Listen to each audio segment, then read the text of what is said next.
예, 안녕하세요. 신광철입니다. 오늘도 한국인을 알면 한국이 보인다에 대한 내용으로 한옥에 대한, 그 중에서도 한옥에 대한 내용을 여러분과 만나보도록 하겠습니다. 제가 여러 번 말씀드렸지만 한국인을 알아야 한국의 사회 현상을 이해할 수 있습니다. 그런 의미에서 우리는 우리의 정체성을 먼저 알고 그 이후에 사회 현상을 파악을 하도록 해야지 진정한 그 사회 현상의 면모를, 그 진위를 파악할 수 있는 것인데, 우리는 일반적으로 그냥 드러난 것만 가지고 얘기하는 경우가 있습니다. 근데 전혀 저는 아니라고 생각합니다. 우선 한국인을 알아야 한국의 정치, 경제, 문화 이런 현상을 다 이해할 수 있습니다. 근데 제가 여러 번 말씀드린 적이 있지만 한국인을 이해하는 방법 중에 하나는 여러 가지가 제가 여태까지 강의를 했습니다. 근데 오늘은 한옥에 대한 부분에 대해서 말씀을 드리도록 하겠습니다. 한옥은 여러 가지 특별한 점이 나름대로 있지만 제가 가장 중요하게 생각할 수 있는 것은 한옥은 정신의 건축물이라고 저는 정의를 내립니다. 왜 정신의 건축물이냐? 규모는 규모가 적습니다. 그리고 나무로 만들어졌기 때문에 이것이 보존 기간이 짧은 그런 안타까운 점은 분명히 있지만 진짜로 뛰어난 점은 정신의 건축물이라는 것입니다. 이 정신의 건축물은 제가 여기서 한마디로 딱 정의를 내리기는 쉽지 않지만 제가 이 내용, 한옥에 대한 내용을 쭉 여러분들한테 지금 들어가면서 여러분들이 이해하실 수 있으리라고 봅니다. 한옥을 제가 먼저 들어간 경위에 대해서 말씀을 드리고 가는 것이 제 강의를 듣는 분들에게 도움이 될 것이라고 봅니다. 여러분들이 지금 보고 계신 것이 양동마을입니다. 경주에 있는 양동마을. 참 멋지죠. 그 다음에 제가 이제 한옥에 들어가던 계기에 대해서 이제 말씀을 드리면, 제가 어느 날 말씀드린 적이 있었어요. 제가 어느 날 출판사 사장으로부터 제안을 받습니다. 책을 한 권 써달라. 그래서 제가 무슨 책을 쓰고 싶으십니까? 얘기를 했더니 그 양반이 한옥에 대한 책을 자기는 내고 싶다. 출판사에서 그 주되게 한옥에 대한 내용을 주제로 한 것을 책으로 내고 싶어 한다. 그런 얘기를 해서 제가 바로 그 자리에서 저는 한옥에 대해서 아는 바가 없습니다. 이렇게 얘기했더니 그분이 이렇게 얘기를 했습니다. 그래도 책을 써주시면 고맙겠습니다. 그래서 제가 전 진정으로 모릅니다. 그랬더니만 그래도 한번 써주시라고. 그래서 제가 화를 내듯이 이렇게 얘기합니다. 제가 진짜 모른다는데 어떻게 씁니까? 모르는 걸 어떻게 쓸 수 있습니까? 그랬더니만 그분이 아주 중요한 말 한마디를 저한테 얘기했습니다.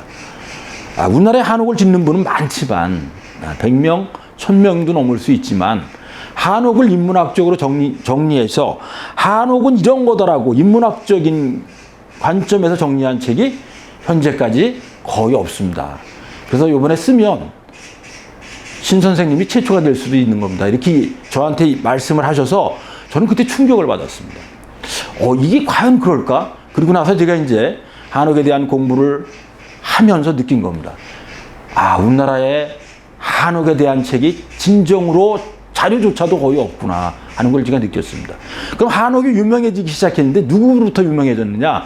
우리는 한옥이 부끄럽다면서 사용이 불편하다고 그래서 다 버리고 있는 상황이었는데 일본 사람들에 의해서 한옥이 뛰어난 건축물이라는 것을 인정받기 시작을 합니다. 그리고 그것이 넘어가서 미국과 유럽으로 전파돼서 일부 소수 사람들이 한옥은 상당히 의미 있는 건축물이다. 독보적인 어떤 독특함을 분명히 가지고 있는 건축물이라는 것을 인정받으면서 한옥에 관심을 가지게 됩니다. 그러니까 우리 한옥은 우리가 다 버릴 때 외국에서는 거꾸로 서서히 한옥에 대한 관심이 높아지고 있었습니다. 그 즈음에서 제가 한옥에 입문을 했다고 말씀드릴 수 있습니다. 거기서 지금 여러분들이 지금 보고 계신 이 책들이 제가 쓴 책들입니다. 처음 썼던 것은 제가 한옥을 전혀 모르니까 그럼 마을에 대한 취재를 하고 사진집 비슷하게라도 내자. 그래서 한 것이 사진팀하고 저는 글 쓰고 또 그 출판사 대표님은 같이 동행하면서 또 서로 도움을 주고받는 그런 팀을 꾸려서 마을을 돌게 됩니다. 우리나라에 있는 마을을 한 30여 군데를 돌았던 것 같습니다. 그래서 나온 것이 한옥마을이고요. 그래서 이 책이 잘 팔려서 바로 나온 것이 소형 한옥입니다. 이건 대사관 비처 도서로 전 세계에 지금 나가 있습니다. 그러니까 제가 이런 것들을 쓰면서 조금씩 한옥을 알게 된 것이고, 한옥을 지금도 짓는 방법은 제가 분명히 모릅니다. 알지 못하지만 그 인문학적인 관점에서 제가 한국인에 대한 관심이 유난히 많았었던 사람이기 때문에 거기에 대해서 그거하고 연결시켜서 한옥에 대해서 쓴 것이지, 제가 한옥 짓는 법에 대해서 쓴 건 전혀 아닙니다. 그리고 그것이 지금 여러분들 보고 계신 두 책이 여기 나오는데, 이것도 마찬가지로 그런 의미에서 인문학적으로 다 정의를 내린 것이라고 보시면 됩니다. 한옥의 멋도 그렇고, 그 다음에 아름다운 우리 한옥이라는 책은 어린이들을 위한 책인데 이 책도 잘 팔리고 있다고 그럽니다. 지금부터 저 자신에 대한 소개는 여기까지 그냥 넘어가도록 하겠습니다. 제가 굳이 말씀드린다면, 제가 소설 환단고기를 얼마 근간, 환단고기가 참 어렵잖아요. 그래서 그것을 소설로 다 풀어서 쓴 소설 환단고기가 있고, 서예 유성룡의 10계명이라는 게 있습니다. 서예 유성룡 10계명. 그게 곧 나옵니다. 그 다음에 다산하게 배우다라는 책이 지금 나와 있습니다. 아마 내일 정도 깔릴 것 같습니다. 서점에. 그럼 본격적으로 들어가도록 하겠습니다. 제가 이제 한옥을 강의하고 한옥에 대한 얘기를 여러 곳에서 이야기를 하면서 가장 많이 듣는 게 바로 이 얘기입니다. 한옥은 춥고 어둡고 불편하답니다. 과연 그럴까? 제가 한옥을 공부한 사람으로서 단언코 말씀드리는데, 한옥은 춥고 어둡고 불편하다의 반대 현상을 그대로 가지고 있습니다. 따뜻하고 밝고 아주 환경적으로 뛰어난 건축물입니다.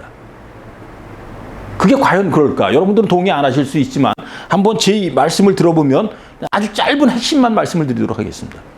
저는 한옥이 춥다는 얘기를 많이 합니다. 그럼 제가 지금부터 100년이나 150년 전으로 거슬러 올라가서 서양에 있는 건축물, 궁전 많이 있습니다. 영국의 궁전도 있고 프랑스에도 궁전이 있고 지금도 왕궁이 있는 나라들이 있습니다.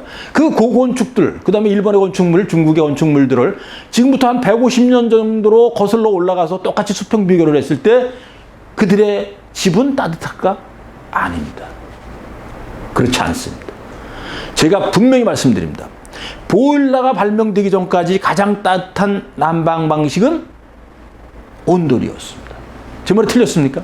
분명합니다. 그리고 우리가 한옥을 어둡다고 얘기합니다. 전혀 아닙니다. 베르사유 궁전이 한번 여러분들 가보시면 창문을 딱 닫는 순간 깜깜절벽입니다. 열면 환해지는데 바깥바람이 그대로 들어옵니다. 어떻게 대처할 수가 없습니다.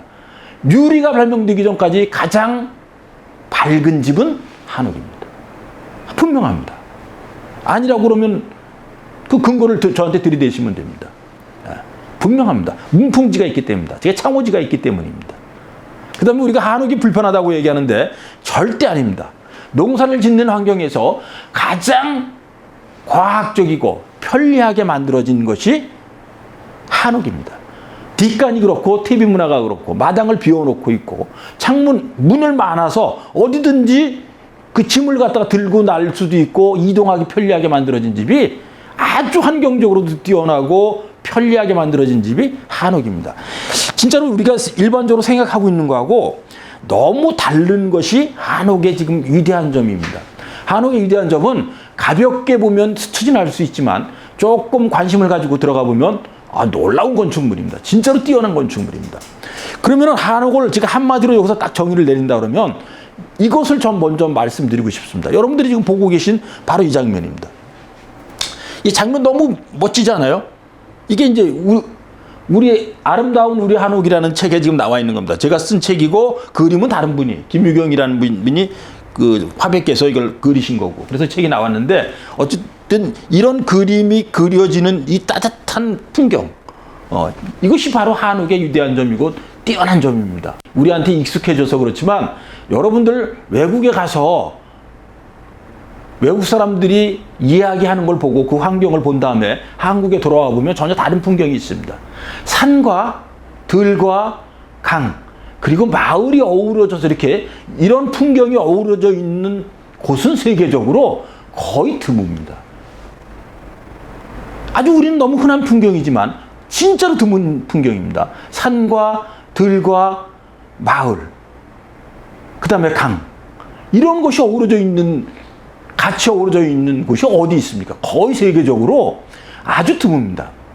남극, 북극은 말할 것도 없고, 끝없는 들판 몽골 촌 같은데 그것도 없고, 있는 곳이 거의 없습니다. 산악지대는 더구나 없는 거고요. 우리는 아주 따뜻하고 풍요로운 그 환경을 가질 수 있고, 거기서 삶을 이루어나가는데 아주 부드럽게 이루어질 수 있도록 만들어진 그런 타고난 자연환경을 가지고 있습니다. 그래서 우리는 한옥을 제가 이제 한마디로 정의를 내린다. 가장 위대한 점이 뭐냐고 얘기를 하냐면, 저는 이렇게 얘기하고 싶은 겁니다. 집은 작고, 저는 한옥은 대인의 집이라고 생각합니다. 집은 작고 마당은 넓게 만들어졌습니다. 그 다음에 방은 작고 문은 크게 만들어졌습니다. 그 다음에 담은 낮고 자연은 크게 받아들입니다. 위대한 건축입니다. 이런 건축이 있으면 한번 여러분들 한번 떠올려 보십시오. 없습니다. 유래가 찾아보기 어려운 겁니다. 그래서 저는 감히 한옥을 일반인의 건축이 아니라 큰 뜻을 가진, 큰 마음을 가진 사람들인 대인의 건축이라고 저는 명명하기도 합니다. 진짜입니다. 도리어 집은 작게 만들면서 마당을 넓게 해서 모든 농사도 짓고 거기서 모든 행사가 다 이루어지잖아요. 마당 넓게 하고. 그 다음에 방은 일부러 작게 만들어서, 작게 만드는 건 우린 부끄러워했지만 아닙니다. 우리가 살 수 있고 잠잘 수 있을 정도만 되면 되는 겁니다. 그 바깥의 세상이 더 중요한 거라고 저는 본 거예요. 방은 작고 문은 크게 만들었습니다. 그 다음에 담은 낮으니까 뭐가 있죠? 자연이 다 들어옵니다. 강이 보이고 들이 보이고 산이 보입니다. 이것처럼 환경적으로 뛰어난 건축이 어디 있습니까? 네. 그럼 이제 조금 더, 집은 작고 마당은 크게 만들었잖아요. 이렇게. 여러분들 이 그림만 봐도 마음 풍요로워지잖아요. 집은 초가삼간입니다. 이게 삼간이죠. 예. 예. 초가삼간입니다. 기둥이 4개로 만들어졌으면 삼간이잖아요. 여기 한 칸, 여기 한 칸, 여기 한 칸, 초가삼간입니다. 예. 마당이 이렇게 넓고 빨래도 넓고 이렇게 아이들하고 아주머니들하고 이렇게 어울려서 고추도 말리고 아주 풍요로운, 집은 작고 마당은 이렇게 크게 만들었습니다. 그 원인은 하나하나는 뒤로 들어가서 설명을 드리도록 하겠습니다. 그 다음에 방은 작아요. 우리나라가 크지 않습니다. 절대로. 방은 작고 문은 크게, 창문도 크게. 야, 이거 보세요. 다 창문으로 이루어졌습니다. 이런 건축물이 있는 나라 있습니까? 서양 건축이 우리가 서양 건축에 그 뛰어난 점 분명히 있습니다. 그들의 건축도 위대하고 우리 것도 위대하다는 겁니다. 우리 것만 위대한 게 아니라 다른 나라 건축도 뛰어나고 위대하고 우리가 배울 점도 있고, 그렇지만 우리 한옥도 뛰어나고 위대한 것이 분명히 있다는 걸 제가 말씀드리는 거지, 우리 것만 뛰어나다 절대 아닙니다. 우리 것도 뛰어나다는 겁니다. 그래서 방은 작고 문은 크게 만든 이런 위대한, 통이 큰 이런 건축물 만든 나라 있으면 한번 여러분들 찾아보십시오. 유럽 보면 다 벽돌로 만들었거나 돌로 만들어져서 차가운 냉기가 느껴지는 집입니다. 왜 목재가 좋으냐? 지금도 목재집이 비싸지 돌벽이 비싼 게 아니에요. 공사 비용이 비싼 거지, 실질적으로 우리가 사는 데는 목재가 따뜻하고 거기서 친근감을 주고 환경적으로도 아주 좋은 거예요. 예, 그래서 방은 작게 만들고 문은 크게 만드는, 우리는 아주 대범한 면을 가지고 있는 겁니다. 우리는 우리 스스로 국토도 적고 그 다음에 인구도 적어서 우리가 소국이라는 생각을 자꾸 가지고 있지만, 우리 정신은 대국의 정신을 분명히 가지고 있습니다. 예. 아주 짧게 넘어갑니다. 제가 이거를, 오늘 강의는 너무 양이 많아가지고 여러분들하고 이야기를 하다 보면 몇 시간을 해야 돼요. 그래서 아주 핵심만 짧게 여러분들도 조금 질리지 않도록 제가 진행을 하도록 하겠습니다. 그 다음에 담은 낮고 자연은 크게 받아들입니다. 이렇게. 담이 거의 그러니까 우리가 담은 어깨선 밑으로 다 이루어져 있습니다. 그리고 더 정확히 말씀드리면 겨드랑이 선 밑으로, 남자의 겨드랑이 선 밑 정도로 담이 조성이 되어 있습니다. 세계적으로 여러분들이 이렇게 담을 낮춰서 사는 민족이 얼마나 되겠어요? 거의 유례가 없습니다. 예. 일본은 들어가면 바로 집이잖아요. 그 실내 공간입니다. 문은 하나밖에 없습니다. 유럽도 마찬가지, 들어가면 바로 실내입니다. 중국도 마찬가지입니다. 물론 동유족들이 살고 만주 쪽에 있는 우리하고 같은 정신을 가진 사람들은 분명히 다르지만 중국도 분명히 다릅니다. 우리하고 전혀 다른 건축을 가지고 있습니다. 한번 이제 지금부터 조금 더 이제 살펴보도록 하겠습니다. 그럼 저는 우리나라의 가장 건축의 특징적인 면이 뭐냐? 저는 정신의 건축물이라는 게 1번이고, 두 번째는 비대칭미를 그대로 가지고 있다는 겁니다. 여러분들 대칭미와 비대칭미는 많은 차이가 있습니다. 이렇게 있을 때 양쪽을 똑같이 만드는 건 너무 쉬운 일입니다. 근데 이쪽과 이쪽을 다르게 만들면서 미적 완성도를 만드는 이런 건 진짜 어려운 겁니다. 근데 한국의 우리의 건축물들은 대부분이 비대칭으로 되어 있습니다. 제일 먼저 볼 수 있는 건 창덕궁. 여러분들 이렇게 들어가 보면 창덕궁 정문을 들어갈 때 보십시오. 왼쪽에 건축물이 있나 없나? 없습니다. 오른쪽에만 건축물이 배치가 되어 있습니다. 그 다음에 건축물 배치되어 있고 그 뒤에는 후원이라고 아주 넓게 되어 있습니다. 어디에서도 대칭성을 찾아보기가 어렵도록 만들어진 것이 한국의 건축물들입니다. 물론 부득이하게 대칭을 이룰 때는 있지만 대부분의 큰 흐름은 비대칭입니다. 그것을 가장 극명하게 보여줄 수 있는 것이 한옥을 어느 한 집에 한옥을 들어간다고 그러면 첫 번째는 들어갈 때 행랑채가 있습니다. 행랑채에 소설된 문이 있고 거기서 정면으로 마당을 딱 봤을 때 왼쪽 건물과 오른쪽 건물이 같은 위치에, 그러니까 같은 대칭으로다가 이렇게 만들어진 건축물은 우리나라의 한옥에서는 거의 찾아볼 수가 없습니다. 그리고 이 비대칭미는 한국 건축에 있어서, 한국 미학에 있어서 아주 너무나 기본적인 큰 흐름이라고 볼 수 있습니다. 그래서 창덕궁의 아름다운 점에 대해서는 창덕궁 자체가 아름다운 것보다 그 자연을 그대로 품은 후원이 더 아름답게 우리는 인정받는다고 말씀드릴 수 있습니다. 네, 지금부터 이제 한옥에 제대로 들어가 보도록 하겠습니다. 지금까지 말씀드린 것은 한옥에 대한 큰 흐름을 그냥 말씀드린 것이고, 지금부터는 한옥은 구체적으로 이런 거에 대해, 이런 거다라는 것에 대해서 정의부터 내리면서 들어가 보도록 하겠습니다. 한옥은 우선 첫 번째 특별한 점은 남방 문화와 북방 문화가 만난 독립된 건축물이라는 겁니다. 그러니까 이 얘기는 뭐냐면 남방 문화인 마루와 북방 문화인 온돌이 두 개가 같이 만나서 두 개가 섞여가지고 만들어진 것이 아니라 두 개가 만나서 독립적으로 같이 존재하고 있다는 것이 특별한 점입니다. 뭐냐면 남방 문화인 마루도 그대로 마루 문화가 있습니다. 북방 문화인 온돌이 온돌 그대로가 있습니다. 마루와 온돌이 독립적으로 있는 거예요. 그래서 방은 온돌이고 마루는 그냥 마루입니다. 그래서 남방 문화와 북방 문화가 이렇게 만나게 된 겁니다. 그러면 마루가 생긴 이유는 무엇이냐? 그것은 이제 대체적으로 한 크게 나누면 두 가지, 한 가지 더 나눈다면 세 가지 정도로 말씀을 드릴 수 있는데, 첫 번째는 습기를 피하기 위해서 높게 지은 겁니다. 두 번째는 동물들의 피해를, 그러니까 뱀이나 멧돼지 같은 것의 습격을 피하기 위해서 높게 지었습니다. 또 굳이 하나를 더 얘기한다면 관망을 보기 위해, 관망을 뛰어나게 만들기 위해서 높게 지은 겁니다. 그게 마루의 일반적인 채용이라고 얘기할 수 있습니다. 그 다음에 온돌은 그 말씀드리나 마나 난방 방식 중에 하나인데 우리의 온돌은 아주 독특합니다. 그 독특한 건 온돌은 온돌의 부분에 대해서 들어가서 말씀을 드리도록 하겠습니다. 그 다음에 우리의 한옥은 가장 큰 특징으로 얘기하면 4대부 집안의 4개의 공간으로 이루어졌다는 것을 일반적으로 얘기를 할 수 있는데, 그 다음에 건축 구조 방법으로는 기동부 구조로 결합 구조로 되어 있다는 겁니다. 그 다음에 재료가 노출이 되어 있다는 게 아주 독특한 점이기도 합니다. 여러분들이 이렇게 보시면 우리 천정이 그대로 보이죠. 천정과 천장은 분명히 다릅니다.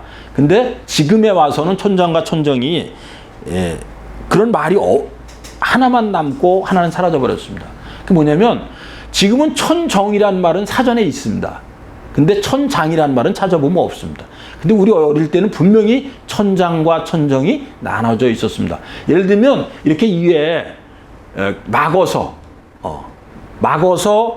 위에 그 목조 목조 구조가 보이지 않도록 된 거. 그러니까 예를 들면 대청마루에서 이렇게 천정을 보면 위에 구조가 다 보이잖아요. 그 보이는 것은 천장입니다.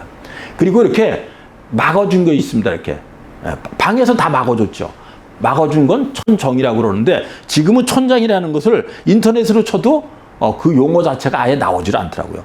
그래서 우리는 우리의 일반적인 기둥부 구조에서 결합 구조로 되어 있는데 그 재료는 분명하게도 노출이 되어 있다는 겁니다. 그 부분은 제가 뒷부분에서 말씀을 드리도록 하겠습니다. 그 다음에 이제 좀 전에 말씀드렸지만 한옥은 일반적으로 여러 가지 일을 얘기할 수 있습니다. 한옥을 정의 내릴 때 쉽게 얘기하면 이렇게 얘기할 수도 있습니다. 한국에 있는 모든 집은 한옥이다. 한국에 있는 집이니까.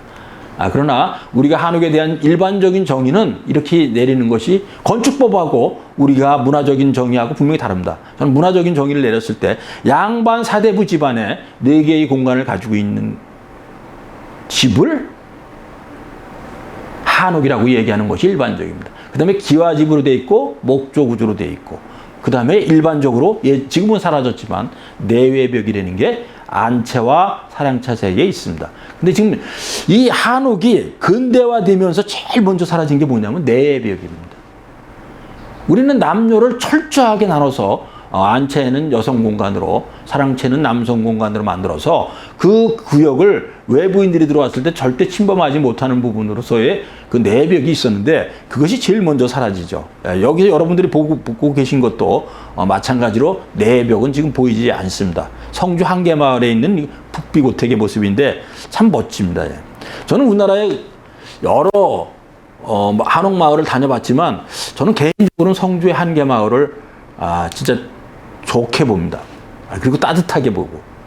여러분들이 이거 보고 계신 것도 이렇게 보면 이 자연미가 예사롭지가 않습니다. 이 개심사에 있는 모습입니다. 개심사 풍경입니다. 야, 요거는 다산초당입니다. 한옥의 못에 대해서 지금 여러분들한테 이제 말씀을 드리도록 하겠는데 한옥의 못은 크게 여러분들한테 이제 4가지로 다 말씀을 드리도록 하겠습니다. 첫 번째는 한옥의 자연성입니다. 한옥은 진짜 자연스러운 그 다음에 목재 그 자체가 주는 따뜻함도 있고 그 목재에서 주는 그 자연스러운 맛도 있습니다. 그 다음에 그 풍경이나 아까 지금 말씀드렸죠. 담은 낮춰서 자연을 품어 안는 그 다음에 집은 작게 만들고 마당은 크게 만들어서 자연과 함께 어울렸다는 그 느낌을 주도록 만드는 것도 바로 한옥의 자연성도 있고 그 다음에 이제 한옥의 과학성인데 한옥의 과학성은 진짜 다른 거하고 다르듯이 딱딱 재료를 맞춤형으로 만들어서 조립만 하면 된다는 그것이 가장 멋진 면이라고 저는 생각을 합니다. 그 다음에 한옥의 미, 그 다음에 4번째는 과학의 인본적인 건물입니다. 한옥은 누가 뭐라 그래도 인본의 건축입니다. 이 4가지로 나눠서 진행하도록 하겠습니다. 한옥의 자연성입니다. 한옥의 자연성은 제가 한 6가지 정도로 나눠봤습니다. 첫 번째는 바람의 통로, 그 다음에 2번째 마당, 3번째 자연의 층이, 삼거리가 어떻게 만들어지는 거에 대해서 말씀드리고 그 다음에 4번째는 풍수지리의 원리가 그대로 들어가 있는 것이 한옥입니다.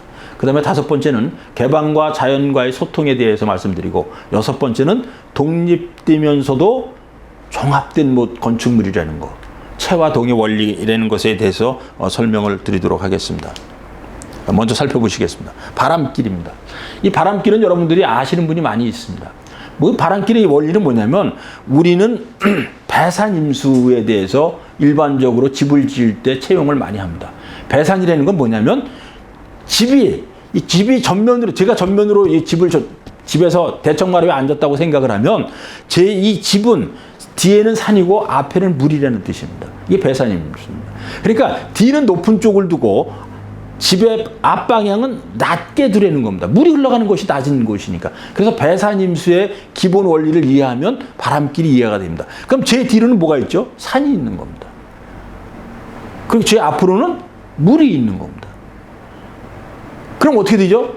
앞에는 마당으로 비어 있습니다. 그리고 뒤에는 숲이 있거나 장독이 있거나 그늘진 거기 뒷마당에는 높은 참 키가 큰 나무를 심어도 큰 문제가 안 됩니다. 근데 앞마당에는 큰 나무를 심는 게 아니거든요. 그러면 그 이유가 뭐냐?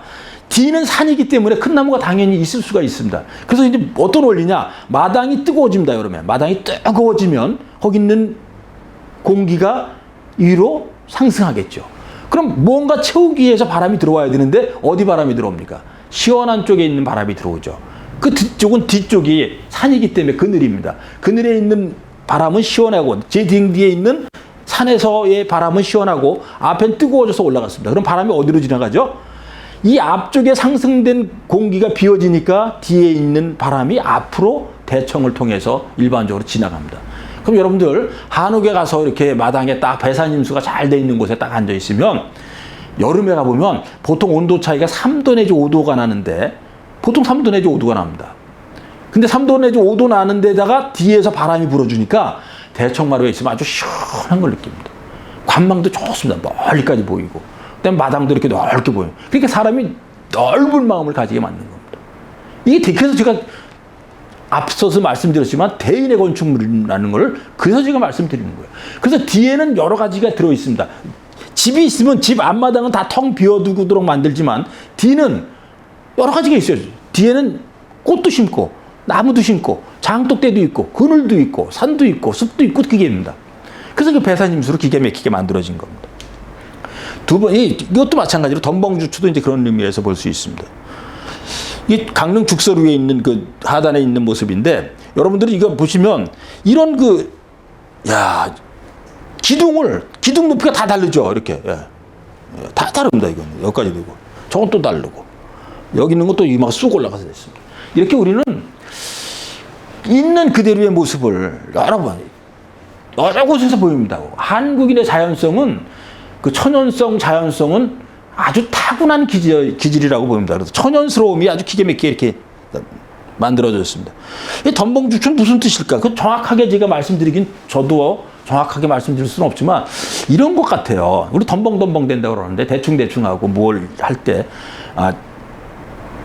아주 질서정연하고 체계적으로 하지 않는 걸 갖다가 우리가 덤벙된다고 얘기를 하는데 이것도 그런 것 같아요. 그래서 덤벙주초가 아닌가 그런 생각도 개인적으로는 같습니다. 이렇게 높이도 다르고 뭐가 봤을 때 좀 뭔가 지멋대로 만들어진 것 같은데 전체적으로는 균형이 기계 맞게 만들어진 이것이 바로 한국인의 일반적인 정서라고 말씀드릴 수 있습니다. 큰 틀 하나를 전체를 맞추기 위해서 작은 것들은 도리어 변화를 주는 거예요. 이것은 다른 나라에서는 찾아보기 어려운 것들입니다. 다른 나라 같았으면 일단 평탄 작업을 딱 해서 똑같은 높이로다가 기둥을 만드는 것이 기본적인 거고 주춧돌을 놓는 것도 똑같은 겁니다. 주초를 놓는 것도 똑같은 거예요. 근데 우리는 있는 그대로를 다 살려서 도리어 재료를 짧게 만들고 길게 만드는 이런 독특한 방법을 만들어내는 것이 한국인입니다. 그러면 이제 한국의 마당은 세계에서 유래를 찾아보기 어려운 마당을 가지고 있는 것이 우리 한국입니다. 다른 나라와 마당과 무엇이 다르냐? 한국 마당은 비어 있다는 겁니다. 비어 있는 마당을 가진 나라는 세계적으로 유래를 찾아보기 어렵습니다. 유럽의 마당이 비어 있다고 생각하시면 그건 큰 오산입니다. 그건 잔디가 깔려 있고 조형물이 있고 그다음에 나무를 심어놨습니다. 그것도 나무도 아주 인공적으로 막 다 가위질을 해서 그냥 싹둑싹둑 잘라놨죠. 우리의 자연스럽게 그냥 자라는 모습도 아니고. 일본은 들어가자마자 집이 있기 때문에 마당이라는 것을 이야기하기 어렵습니다. 중국도 마찬가지입니다. 없습니다. 제가 아까 말씀드린 것처럼 동이족들이 사는 지역은 아직도 우리의 풍습하고 같아서 비슷하게 있지만 마당은 비어있는 게 없습니다. 세계에서 마당을 완전히 비워놓은 공간으로 큰 나무마저 심는 것을 경계한 나라는 한옥 외에 거의 없습니다. 찾아보기 진짜로 어렵습니다. 그럼 이 마당을 어떤 의미를 가지냐? 텅 비워놔서 뭘 할 수 있느냐? 비워놨다는 건 허입니다. 허나 무라고 얘기할 수 있는데 이 비워놓은 공간을 비워놓은 이유는 용입니다. 용. 쓸 용자. 사용하기 위해서 비워놔둔 겁니다. 이것은 농사 짓는 우리처럼 농업을 주로 하는 정착민에게는 너무나 중요한 공간이라고 얘기할 수 있습니다. 그럼 여기서 농사 짓는 공간이기도 하고 추수도 하고 그렇죠? 그다음에 모내기 할 때도 여기서 다 준비하고 연장도 꺼내서 여기다 다 정리하고 그다음에 곡식을 거두면 거기서 말리기도 하고 다 여기서 합니다.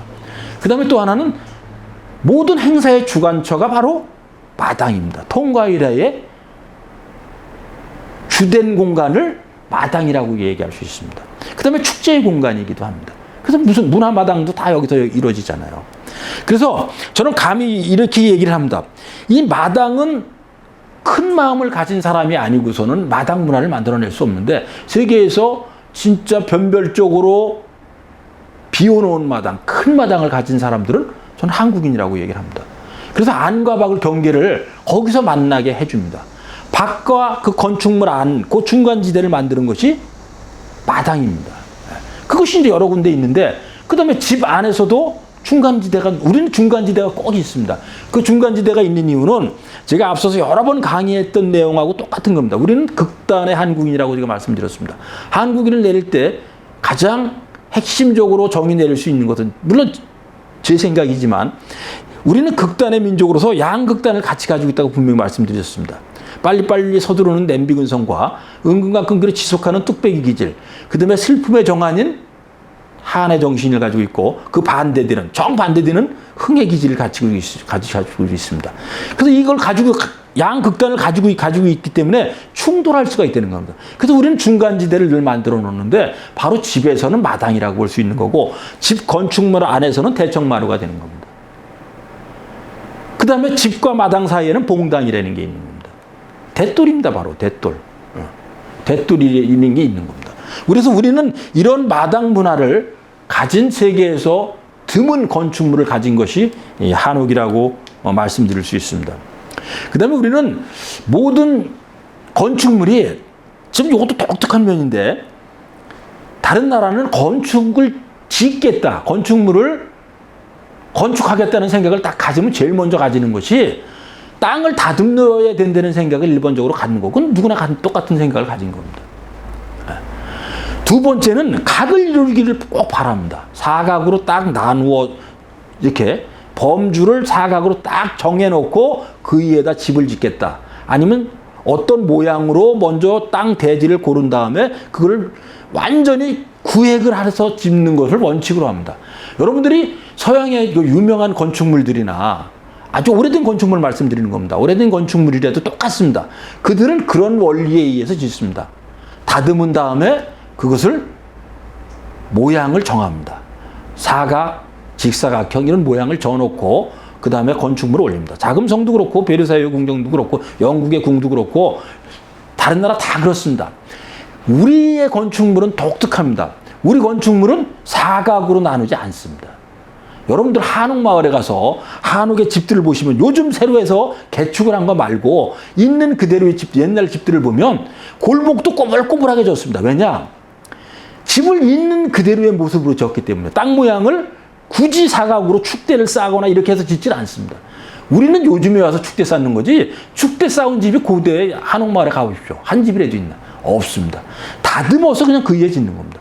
그 다음에 우리는 정사각형이나 원이나 삼각형이나 이렇게 딱 구획을 해서 마당을 만들지 않고 그냥 천연덕스럽게 생긴 그대로의 모습을 갖는 겁니다. 그래서 우리의 한옥마을에는 길이 어떻게 되어 있느냐? 사거리가 없습니다.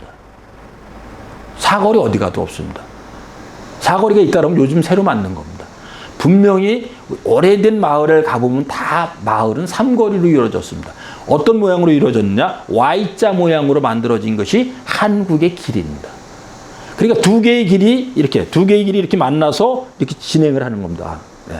다 그렇게 만들어져 있습니다. 그래서 우리는 자연의 층위를 그대로 유지를 시켜주고 자연의 모습을 흐트러뜨리지 않고, 아까 덤벙주초지가 여러분들 보셨잖아요. 덤벙주처럼 그 생긴 모델로 그대로의 모양을 유지를 시키면서 그 위에 건축물을 짓습니다. 이것이 아주 독특한 점입니다. 네. 그 다음에 이제 한국의 건축물들은 고대에는 특히 그랬고 조선시대 때는 말할 것도 없습니다. 조선은 두 개의 종교가 있었다고 저는 여러분들한테 말씀드릴 수 있습니다. 하나는 불교입니다. 또 하나의 종교는 뭐냐? 풍수질입니다. 실질적으로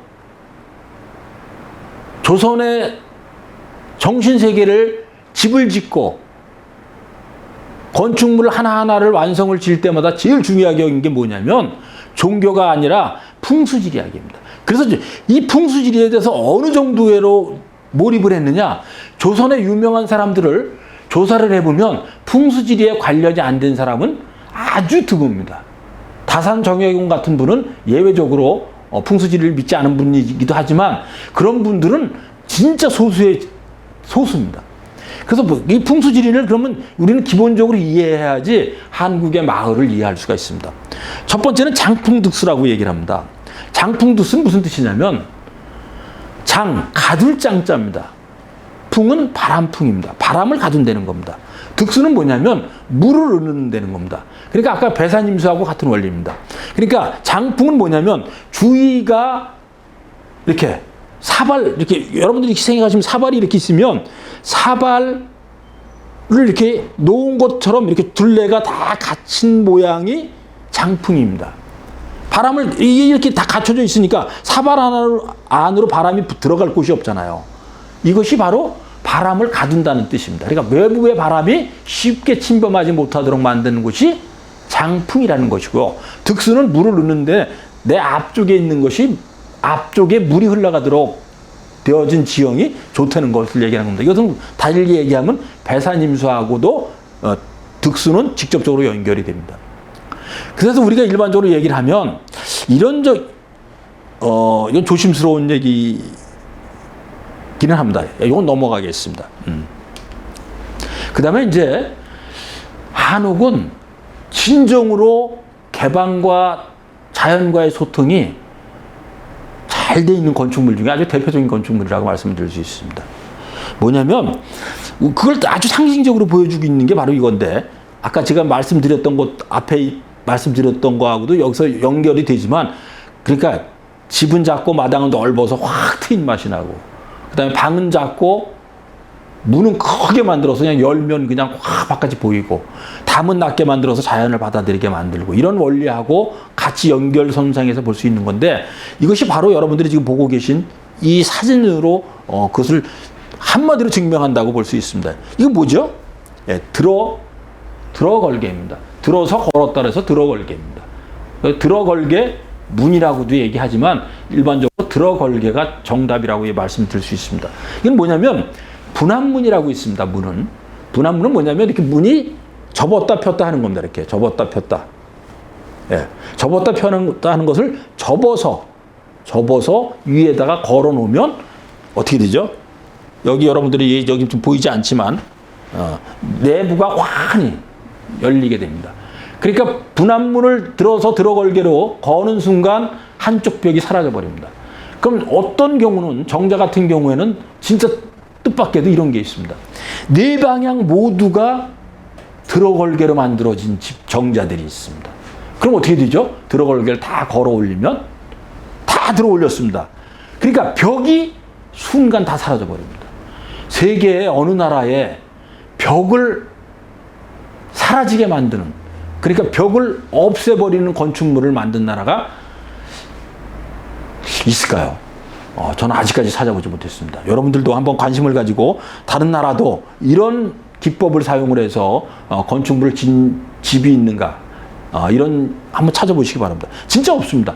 어떻게 건축물에서 벽을 다 이렇게 접어가지고 걸어서 올려서 전체가 다 완전히 개방되도록 만드는 건축물을 지은 나라? 생각해 보십시오. 저는 지금까지 찾아보지 못했습니다. 아주 독특한 건축물입니다. 그 다음에 이제 한옥은 우리가 일반적으로 이제 건축을 얘기를 하면 이렇게 얘기를 하는 게 기본입니다. 건축물 하나만 달랑 짓는 것이 기본입니다. 근데 이것은 중국과 우리하고 비슷한데 채별로 한 채 한 채를 전화서 전체적으로 집이 한 채라고 얘기하는 겁니다. 집을 한 채라고 얘기했을 때 행랑채도 있고 곡간도 있고 사랑채도 있고 안채도 있고 사랑채에 또 옆에 채도 있고 많은 채가 여러 가지가 여러 채가 모여서 하나의 한옥 한 집을 구성하게 되는 겁니다. 채가 구성이 돼서 집으로 완성되는 것이 우리의 건축물입니다. 그래서 우리는 다 독립적으로 인정을 해주면서 전체적으로는 통합을 만들어내는 건축물이 한옥이라고 말씀드릴 수 있습니다. 여러분들 이 장면을 한번 보십시오. 멋지지 않아요? 네. 저는 여러분들이 지금 제대로 잘 보이는지는 잘 모르겠습니다. 여기 강선루입니다. 그죠? 강선루. 이게 승선교입니다. 네. 서남사에 있는 거죠. 이 원 안에, 이거 돌도 잘 썼잖아요. 홍해교라고 그러죠. 이렇게 된 걸. 그 위에다 이렇게 정자 하나가 이 안에 탁 들어오는 풍경. 야, 기가 막힌 풍경입니다. 한국의 미학은 여기서도 여러분들 한국의 정신이 그대로 다 들어있습니다. 이 기가 막히게 잘 만들어진 곳에 그냥 막댄돌 같은 거 하나 이렇게 꽂아놨습니다. 이것을 잘 유지하기 위해서 과학적인 측면에서 만들어진 것도 있지만, 그럼 이것을 잘 다듬어서 만들었어야 되잖아요. 근데 그냥 막돌 같은 거 하나 꽂아놨습니다. 이것이 한국인입니다.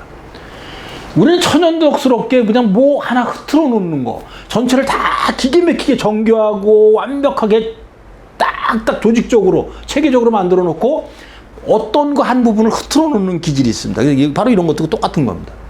여기도 똑같습니다. 이 강선루가 다리가 이렇게 있는데 한 개의 다리는 여기 밑에까지 내려와 있습니다. 쭉 기더랗게 나와 있습니다. 우리는 이렇게 꼭 파격적인 미 하나를 들여놓는 게 우리 한국인입니다.